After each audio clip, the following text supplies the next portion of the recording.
پلیت ہو چکے ہیں، نجس ہو چکے ہیں، ظالم بن چکے ہیں، نادان تھے۔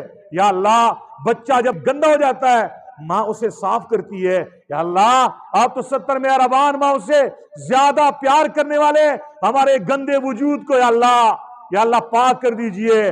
اس لیے ربنا ظلمنا انفسنا وَإِن لَمْ تَغْفِرْ لَنَا وَتَرْحَمْنَا، یہ دعا آپ نے اور میں نے کثرت سے مانگنی ہے۔ لا الہ الا انت سبحانک انی کنت من الظالمین، یہ صدا لگانی ہے۔ رب اغفر وارحم وانت خیر الراحمین، یہ دعائیں ہمیں نے اور آپ نے مانگنی ہے، پشتو میں، ہندکو میں، گوجری میں، اپنی اپنی زبانوں میں اپنے اللہ کو اپنے دل کا دکھڑا سنانا ہے۔ ہاں، اپنا سابقہ کھاتے کو صاف کرنا ہے، اللہ سے اپنے رشتے کو، تعلق کو جوڑنا ہے۔ یہ کام کر دیا، خدا کی قسم رمضان ہم نے کما لیا۔ تیسرا کام جو اللہ کی نبی نے کیا ہے، میں نے اور آپ نے بھی کرنا ہے۔ اللہ کے نبی سخی تھے، ہم سخی نبی کے امتی ہیں۔ ہمارے اندر سخاوت ہونی چاہیے۔ سخاوت ایمان کی نشانی ہے۔ جس میں ایمان ہوگا اس میں سخاوت ہوگی، جس میں ایمان کی کمی ہوگی اس میں سخاوت کی کمی ہوگی، وہ بخیل ہوگا۔ مومن بخیل نہیں ہوتا، منافق بخیل ہوتا ہے۔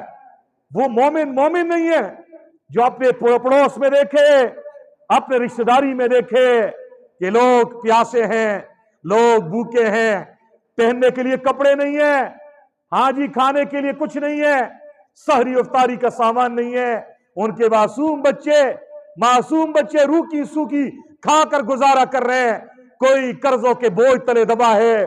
میں ایسے سفید پوشوں کو جانتا ہوں، خدا کی قسم ان کے کپڑے تو بڑے سفید ہیں، ہاں ظاہر کے لحاظ سے بڑے ہی وہ مالدار نظر آ رہے ہیں، دل کے واقعی مالدار ہیں، لیکن ان کے گھروں میں سحری افطاری کے لیے کچھ نہیں ہے۔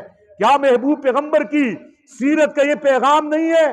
میرے پاک پیغمبر نے رمضان میں دل کھول کے اللہ کے راستے میں خرچ کیا ہے۔ ہاں میرے پیغمبر کے گھرانے نے، علی المرتضیٰ نے، حضرت فاطمہ نے، حضرات حسنین کریمین نے دل کھول کے اللہ کے راستے میں خرچ کیا ہے۔ یوں خرچ کیا ہے، رمضان کا مہینہ آتا ہے، شیر خدا کے گھر میں خاتون جنت افطاری کے لیے روٹی پکا رہی ہے، غربت کا زمانہ ہے، ایک ایک روٹی ہر آدمی کے حصے میں آتی ہے۔ حضرت فاطمہ نے ایک روٹی پکا لی، اتنے میں دروازے پہ دستک ہوتی ہے، بیکاری بھیک مانگتا ہے، بھوکا ہوں، روزے دار ہوں، کھانے کے لیے کچھ نہیں ہے، مجھے کچھ دے دو۔ حضرت فاطمہ نے اپنے جگر گوشے کو بھیجا، حسن جاؤ میرے حصے کی روٹی اس غریب کو دے دو تاکہ یہ افطاری کر لے، محمد کی بیٹی پانی پہ افطار کر کے گزارا کر لے گی۔ چنانچہ ایک روٹی اللہ کے راستے میں اس غریب کو دے دی، سخاوت کر دی۔ وَيُؤْثِرُونَ عَلَىٰ أَنفُسِهِمْ وَلَوْ كَانَ بِهِمْ خَصَاصَةٌ، ایمان والوں کی نشانی ہے، خود ایک چیز کی ضرورت ہے، اس ضرورت کے ہوتے ہوئے دوسروں کو اپنے اوپر ترجیح دیتے ہیں۔ یہ حضور کے صحابہ کی صفت قرآن میں بیان ہوئی ہے۔ اتنے میں علی المرتضیٰ کے دروازے پہ ایک اور سائل نے دستک دی، بھوکا ہوں، پیاسا ہوں، روزے دار ہوں، پردیسی ہوں، مسافر ہوں، کھانے کے لیے کچھ نہیں ہے۔ علی المرتضیٰ کے حصے کی روٹی توے پہ پک رہی ہے، گرم گرم روٹی علی کے حصے کی اس کے سامنے آ گئی۔ شیر خدا نے کہا، بیٹے حسن میرے حصے کی روٹی بھی جا کے اس غریب کو تھما دینا، اس کے پیٹ میں لقمہ چلا جائے گا، میں بھوکا رہ کر پانی پہ گزارا کر لوں گا اور میں بھوکا رہ کر افطار کر لوں گا۔ چنانچہ وہ روٹی بھی اس غریب کو دے دی۔ اتنے میں چشم فلک نے کیا دیکھا، ایک اور مسافر آتا ہے، یوں ہی سائل سوال کرتا ہے، دکھڑا سناتا ہے، بھیک مانگتا ہے، ضرورت کا اظہار کرتا ہے۔ حضرت حسن سے رہا نہ گیا، حضرت حسن کہنے لگے، اماں جی، ابو جی، میں اپنے حصے کی روٹی بھی اس مسافر کو دے کے بتانا چاہتا ہوں، صرف علی ہی سخی نہیں تھے، فاطمہ ہی سخی نہیں تھی، حضرت نبی کریم میرے نانا جی صرف سخی نہیں تھے، ان کا غلام، ان کا نواسہ بھی سخی ہے، میں اپنے حصے کی روٹی بھی اللہ کے راستے میں دیتا ہوں۔ معصوم حسن نے بھی صحاوت کا مظاہرہ کیا۔ اتنے میں دنیا نے دیکھا ایک چوتھا سائل دروازے پہ آ گیا، وہ بھی بھیک مانگ رہا ہے، ضرورت کا اظہار کر رہا ہے۔